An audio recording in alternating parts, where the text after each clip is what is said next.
Okay guys, Assalamualaikum warahmatullahi wabarakatuh. Hari ni aku nak share dengan korang barang best Ulanzi Anamorphic 1.55 XT.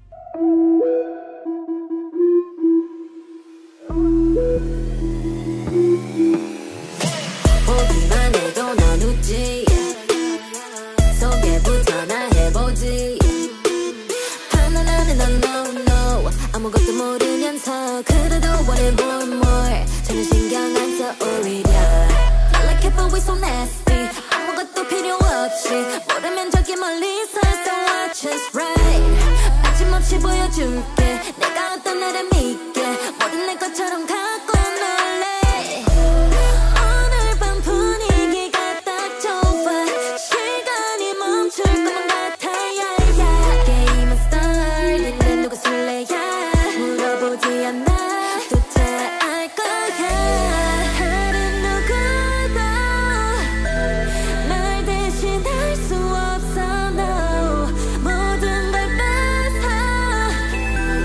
돈 하나 틈 속에 빛나 맘속에서 불타올라 이 느낌 가득해 all night long 훔쳐다 두둑해 파고들어 cause I am your new nightmare Do you really wanna Do you really wanna 빠져들어서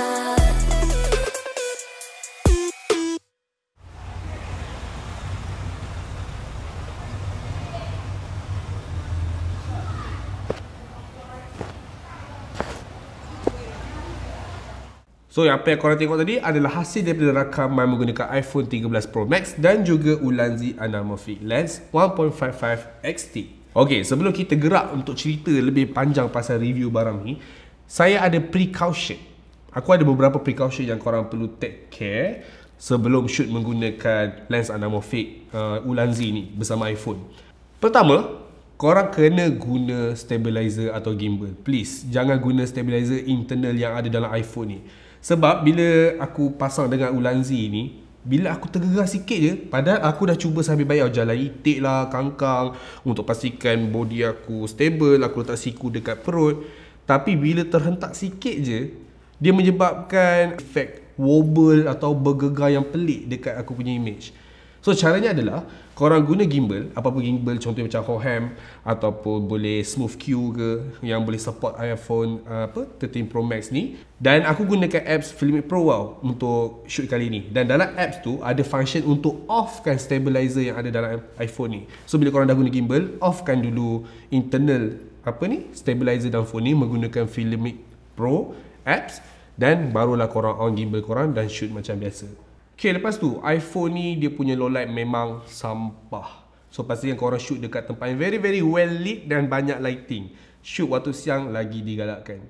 Okay, kelebihan iPhone 13 Pro Max ni ataupun iPhone 13, diorang punya color adalah 10 bit dan bagus, sangat bagus. Cuma 10 bit ni hanya limited pada 4K 30 frame rate dan ke bawah. Mana kalau korang set frame rate yang lagi tinggi, lepas tu macam 50, 60 frame rate, dia automatic akan tukar kepada 8 bit.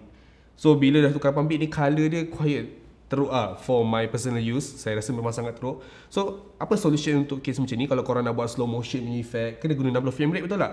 Tak apa, buat je 4K tapi set 30 frame rate per second. Dan dekat editing korang boleh perlahankan 70% korang punya footage dan on optical flow dekat Premiere Pro, dan korang akan dapat hasil yang macam ni. Tapi pada masa yang sama, korang kekalkan setting 10 bit tu untuk color.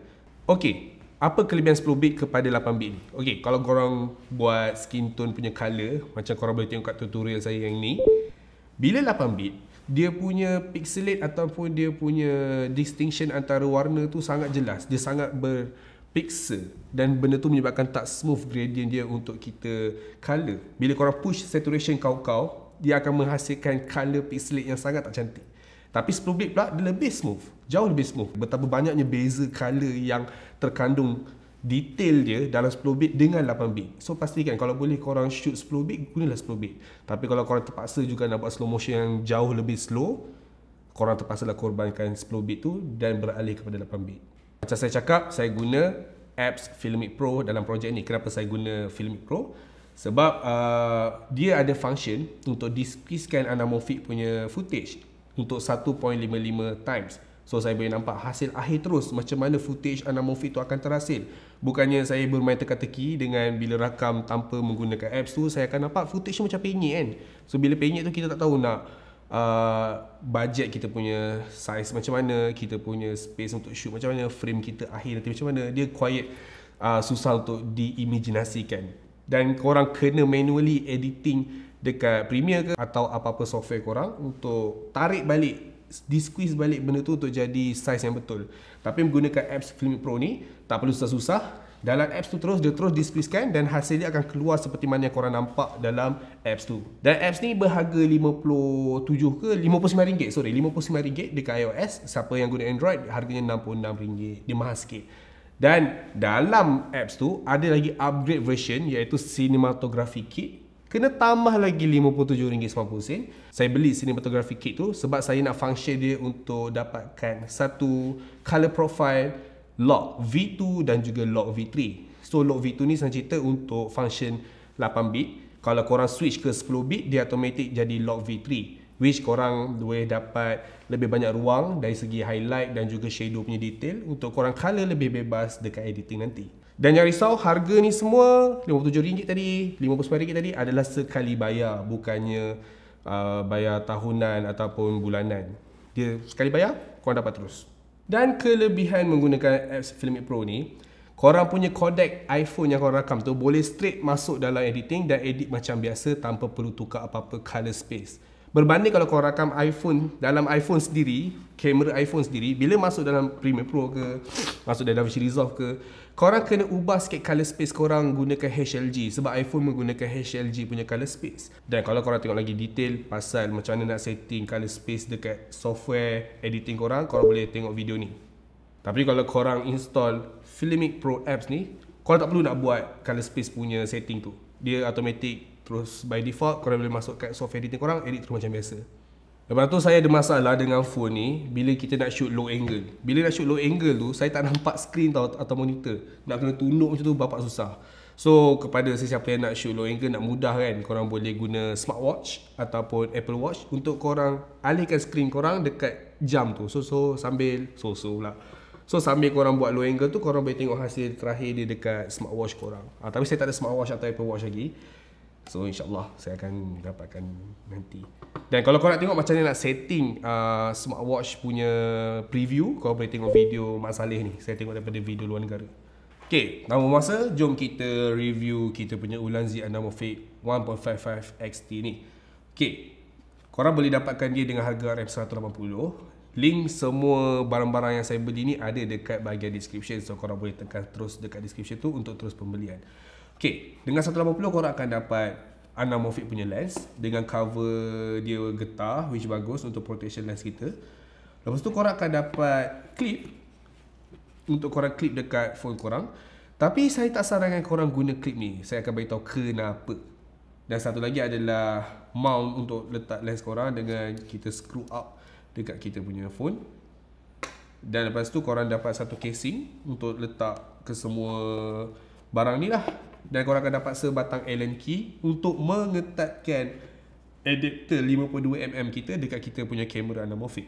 So apa function 52mm adapter ni adalah untuk korang boleh letak apa-apa filter lain macam black mix ke, polarizer ke, diopter ke, ataupun apa, atau neutral density ND filter dekat korang punya iPhone punya lens. So korang boleh mount berapa banyak yang boleh lah, tapi syaratnya mesti 52mm track dia kat depan. Kalau korang beli lain takut tak boleh masuk. So pastikan 52mm ya. Okay, korang punya anamorphic punya lens ni sangat straight to the point cara nak set dia. Okay, by the way, saya ada beli satu tambahan aksesori, iaitu saya beli Ulanzi case untuk iPhone 13 Pro Max saya. Kenapa? Adalah sebab case clip yang saya cakap tadi bermasalah. Sebab clip ni bila kita letak kita punya anamorphic lens, kita clip dekat phone kita, bila kita berjalan laju sikit ke atau kita buat aktiviti yang lasak sikit, dia akan terslip ataupun dia akan offset daripada kita punya kamera dan menyebabkan mengganggulah shooting kita. So benda tu sangat melecehkan. So saya decide untuk beli Ulanzi case ni supaya kita boleh screw direct kita punya lens dekat kita punya casing, dan dia lebih firm dan lebih kukuh. Harga casing ni RM58 sahaja, dan link saya letak kat description. Pastikan bila korang pusingkan anamorphic korang ni atau screw up anamorphic korang ni dekat phone korang, pastikan dia berada di orientation yang betul. Sebab kalau terbalik, nanti gambar korang akan jadi pelik dan flare korang pun akan jadi pelik. Dan korang boleh straight pergi shooting dekat luar. So simple macam tu je setting dia. Dan ikutkan, saya sangat sukalah apa hasil result yang diberi oleh anamorphic Ulanzi ni. Sebab dia mempamerkan ciri-ciri sebenar macam mana anamorphic lens yang betul. Antaranya korang dapat bokeh yang bujuk tu boleh dapat, cuma tak berapa jelas this time sebab saya banyak guna wide lens. Saya tak berpeluang untuk guna telephoto lens saya sebab saya tengah order diopter punya filter untuk bagi close up, tapi tak sampai-sampai lagi sebab raya. So macam okay fine, sebab dengan diopter tu dia beri kebolehan untuk kita rakam close up, muka kita sharp dan kita boleh tengok bokeh-bokeh bujur tu. So mungkin later project saya akan tunjukkan hasil dia. Dan saya suka ada barrel distortion. Walaupun barrel distortion sebenarnya agak teruk sangat-sangat distort dekat edges frame kita. Mungkin disebabkan saya guna wide lens lah. Cuma bagi saya okey. Sebab anamorphic ni memang sifat dia cacat. Antara kecacatan yang ada pada diri dia adalah contohnya barrel distortion lah. Hujung dia akan quiet distort. Cuma yang this Ulanzi terlampau lah. Dan dia punya bokeh ni akan jadi bujuk. Dan focus breeding dia sangat jelas. Biasa kalau lens-lens yang super professional yang diorang nakkan focus breeding tu zero, tapi anamorphic sebaliknya, orang nakkan focus breeding tu. Sebab dengan ciri-ciri kecacatan yang ada ni, dia akan lebih nampak vintage dengan klasik. Seperti lens-lens anamorphic pada zaman-zaman dahulu, filem-filem klasik lama. Kita memang nak nampakkan kecacatan tu baru nampak anamorphic yang sebenar. Kalau terlampau sempurna, tepi tak ada barrel distortion, focus breeding pun tak ada, so dia tak nampak anamorphic macam anamorphic yang lawa-lawa tu.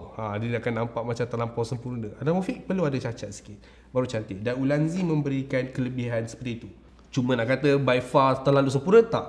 Jauh lagi daripada sempurnanya sesebuah anamorphic. Tapi untuk harga 180, this one is very awesome. Cuma saya nak komplain satu benda, adalah dia punya lens flare biru tu, dan which memang normal lah untuk anamorphic punya lens ada flare biru. Tapi flare biru dia berlebih-lebihan. Over sangat sampai tahap macam mengacau frame saya. Saya rasa annoyed macam kenapa banyak sangat anamorphic, dia mengganggu. So itu je lah yang saya rasa nak complain about this anamorphic. Dia punya lens flare dia melampau.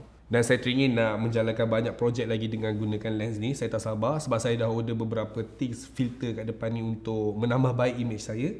Antaranya saya order diopter untuk kita boleh buat close up punya shot. Sebab kalau korang perasan projek saya ni semuanya wide shot. Tak ada langsung close up.